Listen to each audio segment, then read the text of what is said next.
Learning more today about why Stephen Paddock chose Mandalay Bay. Sources being briefed on the investigation confirm Paddock had access to and used Mandalay Bay's service elevator in the days leading up to the attack. Tonight, we've learned Stephen Paddock was very familiar with the service elevators in the Mandalay Bay, even riding them with hotel staff days before the attack. ABC News has learned Paddock rode the service elevators in the Mandalay Bay several times, even with MGM hotel Resorts staff. in Mandalay Bay promised to increase security, especially around the guest and service elevators. The service elevator is how the 1 October shooter got his weapons into his hotel room. You might think that elevator would be very closely monitored by the hotel, but perhaps not. Testing the security at Mandalay Bay 4 months after 1 October. Independent investigative journalists Laura Loomer and Mike Turber walked right into the hotel's service elevator unchallenged. Thank you, ma'am. The two rode the service elevator to the 32nd floor of the hotel and back to the ground floor about 4 times last Thursday. They made their trips at 10 in the evening, the same time 1 October shooter Stephen Paddock opened fire on the crowds below. Police say this is the same service elevator Paddock used to transport his arsenal to his hotel room. No one challenged Paddock as he rode to the 32nd floor, and no one challenged Loomer and Turber.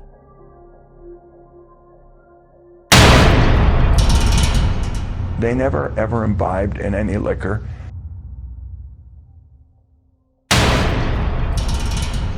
Their behavior was conservative.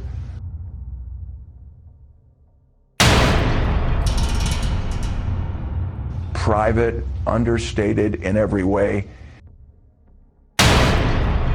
You never, ever would stop a man like this coming in the building. Nobody in this company's history, no public person has ever walked in the service elevator unless they were accompanied by security. Security.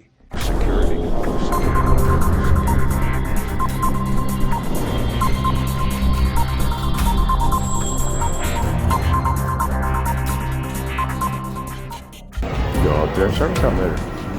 We are right now at the wing. I'm going over to the main valet, and I will go up to the service elevator.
Las Vegas massacre raises new questions about how to prevent these attacks.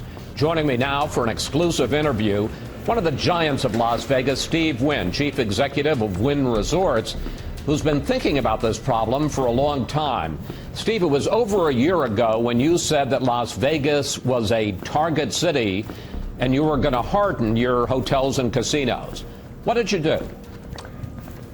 Actually, it was 2 years ago Thanksgiving, and I got every consultant and advisor I can think of to come through, from Ray Kelly to people from SEALs Team 6.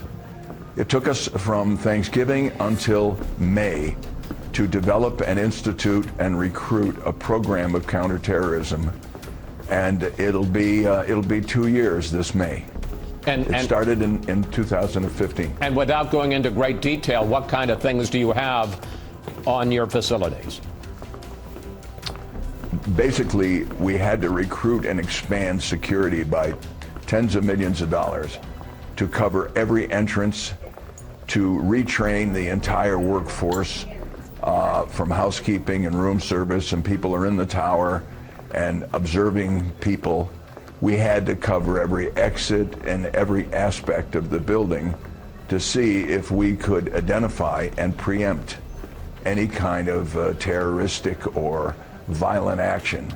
It's never perfect, of course, but what you can do, to use local vernacular, you can change the odds, I guess.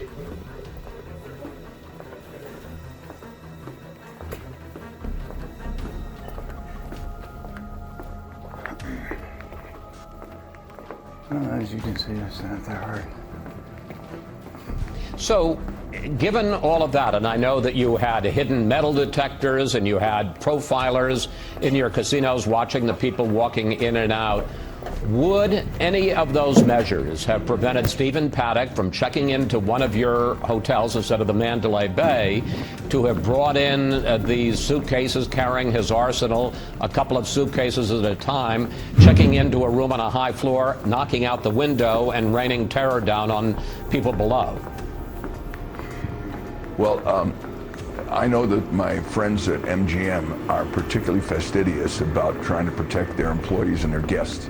Having said that, there are a couple of things in retrospect, and it's always good to look over your shoulder on these things, but we have a routine with housekeeping, with room service, with audio-visual, anybody that goes in the room to do an inspection.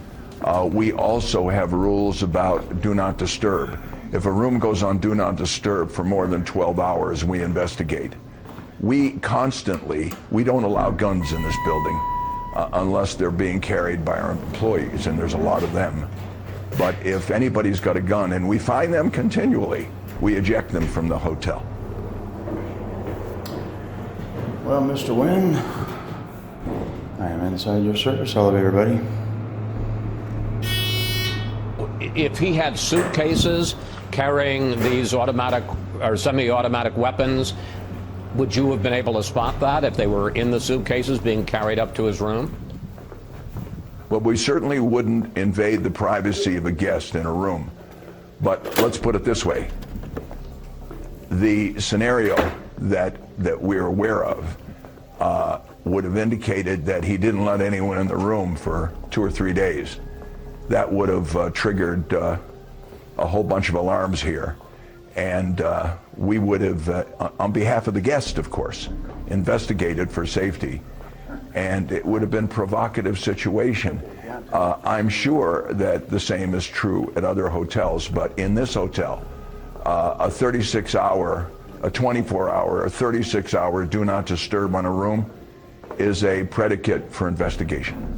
After the shooting last weekend, you started having security at the entrances to your hotels, wand people, inspect bags being brought in.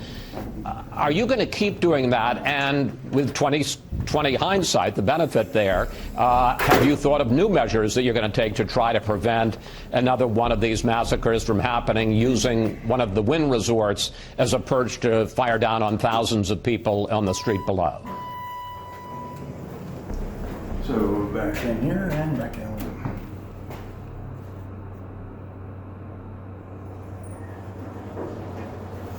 Well, if I can clear the record, we have been guarding the doors for 2 years, every single day, 24 hours a day. We have magnetometers at any place, at every employee entrance, and at every place of human collection, like the nightclubs. We don't want people at the door. That's not necessary. We profile or inspect or examine everybody that enters the building. And under most circumstances, it's unnecessary to wand people or to do any kind of invasive procedure. The things we're looking for that represent potential threats are much more obvious and allow us a great deal of freedom in allowing us to not interfere with the normal flow of people in and out of the building, which is close to 15 or 20,000 people a day. I understand that Stephen Paddock had gambled and stayed at your properties along with a lot of other places along the Strip. I know you talked to your security team afterwards.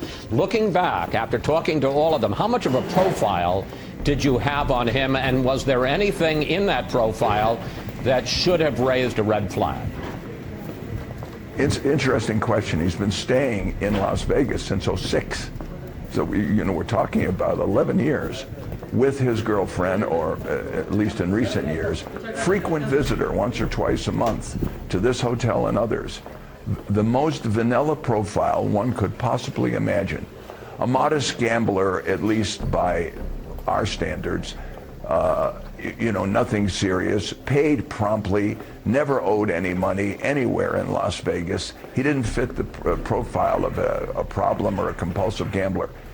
If there was anything interesting that we discovered in the years of service, and we have butlers and waiters and masseuses and people in the beauty shop that know this woman and this man completely. They talk about normal, mundane things. But if there's anything interesting that stood out over the 6 years, nobody that's ever worked here has ever seen the gentleman or the lady take a drink of wine, beer, or alcohol of any kind. Now, a lot of people don't drink, but considering their frequency of all the restaurants and their behavior as normal tourists, taking advantage of everything that's available in our resort, they never ever imbibed in any liquor. Their behavior was conservative, private, understated in every way. You never ever would stop a man like this coming in the building. However, nobody in this company's history, no public person has ever walked in the service elevator unless they were accompanied by security. That wouldn't happen. Secondly, did he go in the service elevator, Steve? I'm just saying anything like that. I'm not sure whether he did, but nobody ever goes in the back of the house unaccompanied by security. But another thing, being in a room for 3 days in a do not disturb situation, that would have triggered an alarm here, and would have been considered as a potentially dangerous thing from the guest's point of view, that maybe the person was ill. And we would want to inspect and see that they were safe. We'd go into the room.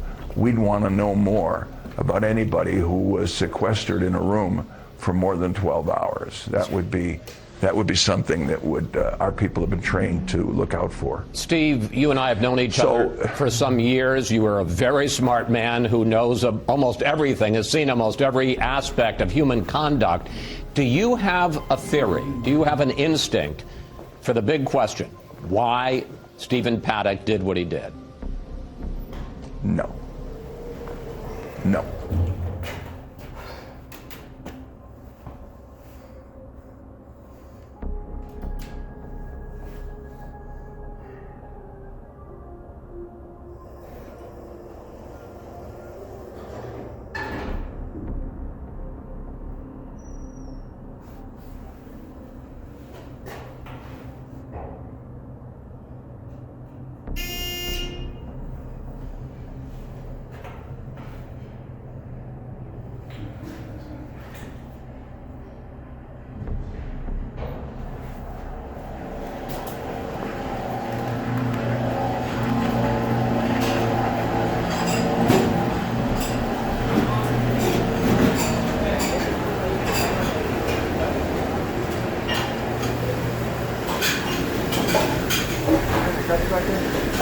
cups? Are you getting cups back there?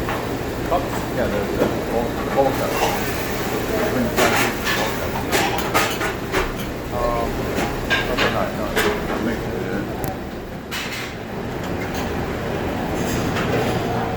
right there.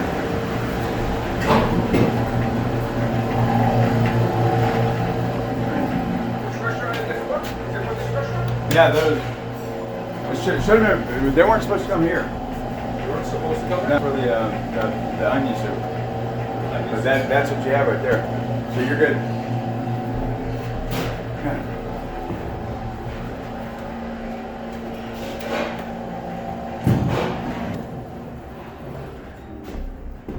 How'd you like that?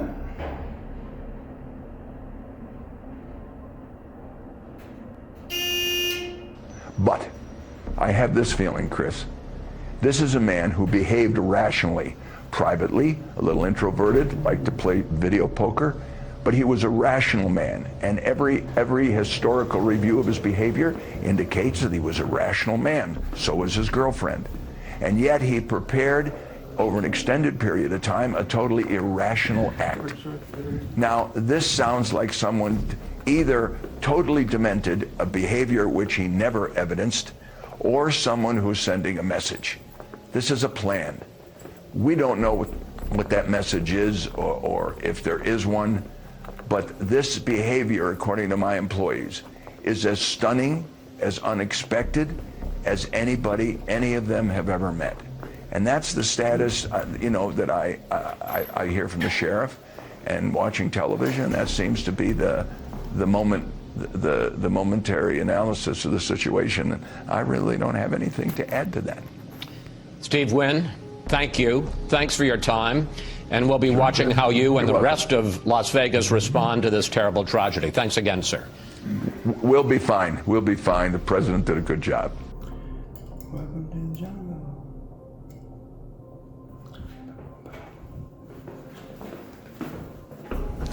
Is there any indication, or have you seen any evidence that the FBI had knowledge of Stephen Paddock, anything about Stephen Paddock before this happened?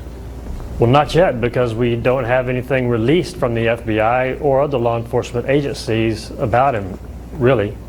Why is that? I don't know. I do think that after 30 days, we ought to be having more information than we have right now. For example, we know bits and pieces. We know that he arrived with 10 bags. We know that 2 bellmen helped him carry those bags up. Then we found out that those 10 bags had guns in them, 5,000 rounds of ammunition. We know that MGM claims to have a if you see something, say something policy. And you're telling us that nobody saw those guns over a 5-day period? No maid, no housekeeping, no food service ever saw any of the guns? Nobody saw him using power drills in the hallway. Nobody saw him setting up security cameras. These are all things that need to be answered. I know you've asked the same questions, and so are we. Some of them, I hadn't even asked some of those questions. How did he get access to the service elevator if, in fact, he used it? Do you know? We don't know. We've heard 2 separate things. One, that he asked to use it, so they let him. And 2, that since he was a VIP and part of the M-Life program, that he was allowed to have access to the service elevator. Either one, or either way, it's concerning. But more concerning is, how does a bellman haul up 10 bags with heavy, long rifles in them, 5,000 rounds of ammunition? They have this corporate watch center where they allegedly teach their people, if you see something, say something, and nobody says anything? And if they did, what happened with that information? I think that 27 high-powered rifles ought to pique somebody's interest, and that's the questions that we want answered.